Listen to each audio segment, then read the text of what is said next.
আসসালামু আলাইকুম ওয়া রাহমাতুল্লাহি তাআলা ওয়া বারাকাতুহু। আলহামদুলিল্লাহি রাব্বিল আলামিন ওয়াল আকিবাতু লিল মুত্তাকিন ওয়াস সালাতু ওয়াস সালামু আলা আশরাফিল আমবিয়া ওয়াল মুরসালিন। আম্মা বা'দ। সুপ্রিয় দর্শক ও শ্রোতাবৃন্দ, যে যেখান থেকে দেখছেন সবাইকে জানাই আন্তরিক মোবারকবাদ ও অভিনন্দন। আজকে আলোচনা করব জান্নাতে প্রবেশকারী ব্যক্তিদের গুণাবলী। এই রমজান মাস রহমতের মাস, মাগফিরাতের মাস, নাজাতের মাস। এই মাসেই সুযোগ আমাদেরকে নিজের গুনাহগুলো মাফ করিয়ে জান্নাতে প্রবেশ করার। সুতরাং আমাদের অবশ্যই জানা জরুরি যে জান্নাতে প্রবেশকারী ব্যক্তিদের গুণাবলীগুলো কি কি। আমি পয়েন্ট আকারে এগুলো ব্যাখ্যা করব। এক নম্বর হচ্ছে নরম দিল হওয়া।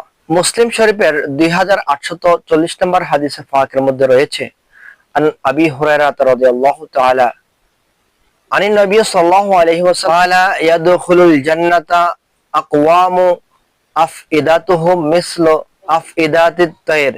হযরত আবু হুরায়রা রাদিয়াল্লাহু তাআলা আনহু হতে বর্ণিত হাদিস। তিনি বলেন, রাসূল করিম সাল্লাল্লাহু আলাইহি সাল্লাম ইরশাদ করেন, জান্নাতে প্রবেশ করবে এমন ব্যক্তি যাদের অন্তরসমূহ হবে পাখির অন্তরের ন্যায়। অর্থাৎ অন্তরের মধ্যে কারো প্রতি থাকবে না কোনো হিংসা থাকতে পারবে না, বিদ্বেষ থাকতে পারবে না, কারো প্রতি কোনো ক্ষোভ থাকতে পারবে না, লোভ লালসা থাকতে পারবে না। অন্তর হবে স্বচ্ছ পাখিদের মতো। 2 নম্বর হচ্ছে দুর্বল অসহায় হওয়া।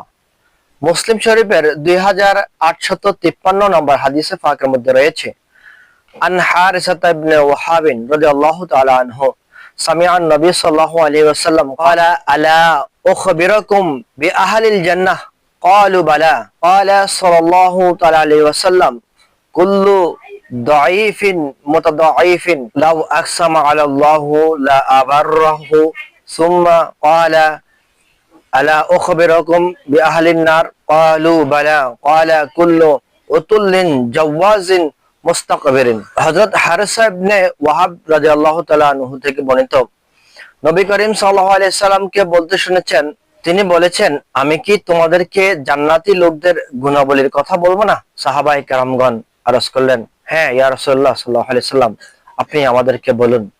তখন রাসূল করিম সাল্লাল্লাহু আলাইহি সাল্লাম বলেন, প্রত্যেক দুর্বল লোক, মানুষ যাদেরকে দেখলে হ্যায় প্রতিপন্ন করে, দুর্বল মনে করে, কিন্তু সে যদি কোনো বিষয়ে আল্লাহ পাক রব্বুল আলামিনের নামে কসম করে, তাহলে আল্লাহ পাক রব্বুল আলামিন তার কসম পূর্ণ করবেন।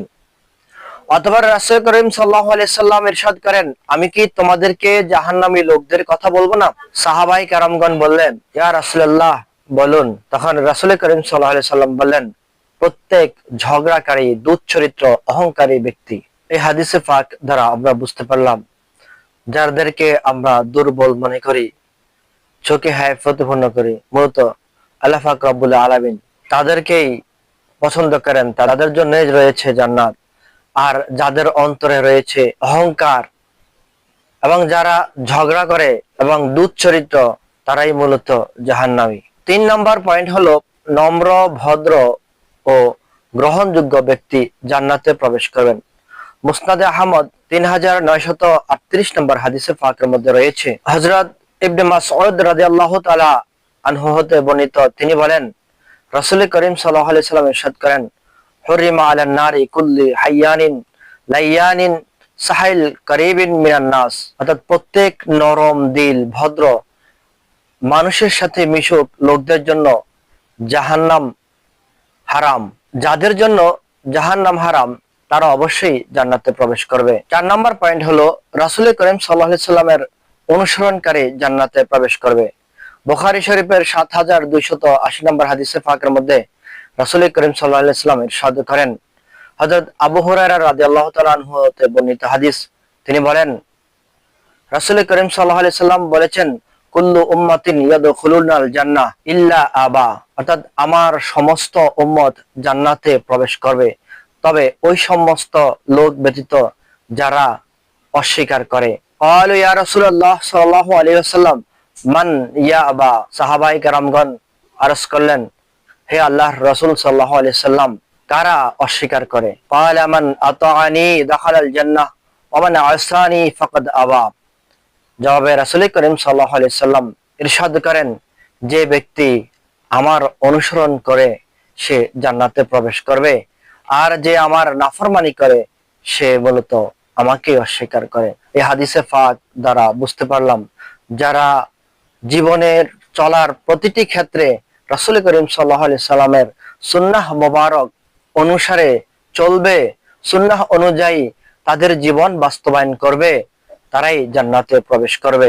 5 নম্বর হলো দৈনিক 12 রাকাত সালাত আদায়কারী। মুসলিম শরীফের 728 নম্বর হাদিসে পাকের মধ্যে রয়েছে, রাসূল করিম সাল্লাল্লাহু আলাইহি সাল্লামের স্ত্রী হযরত উম্মে হাবিবা রাদিয়াল্লাহু তাআলা আনহু থেকে বর্ণিত হাদিস, তিনি বলেন, আমি রাসূল করিম সাল্লাল্লাহু আলাইহি সাল্লামকে বলতে শুনেছি, রাসূল করিম সাল্লাল্লাহু আলাইহি সাল্লাম ইরশাদ করেন, যে ব্যক্তি আল্লাহ পাক রব্বুল আলামিনের সন্তুষ্টির উদ্দেশ্যে প্রতিদিন ফরজ নামাজ ব্যতীত 12 রাকাত নফল নামাজ আদায় করবে, আল্লাহ পাক রব্বুল আলামিন তার জন্য জান্নাতের একটি ঘর নির্মাণ করবেন। সুবহানাল্লাহ। 6 নম্বর হলো আত্মীয়তার সম্পর্ক রক্ষাকারী ব্যক্তি জান্নাতে প্রবেশ করবে।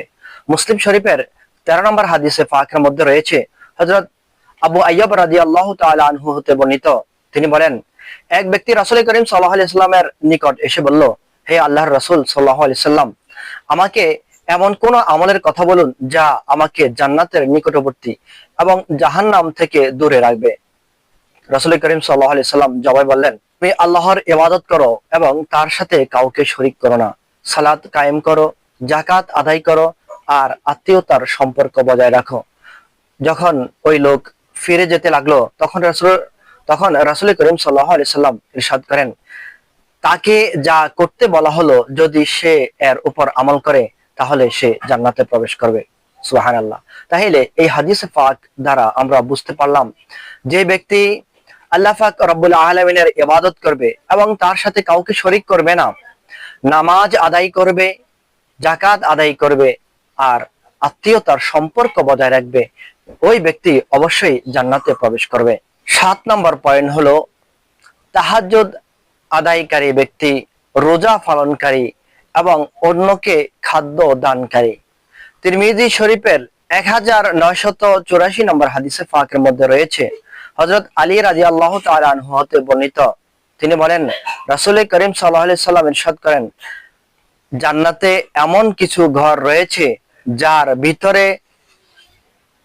ভিতর থেকে বাহিরের সব কিছু দেখা যাবে এবং বাহির থেকে ভিতরের সব কিছু দেখা যাবে।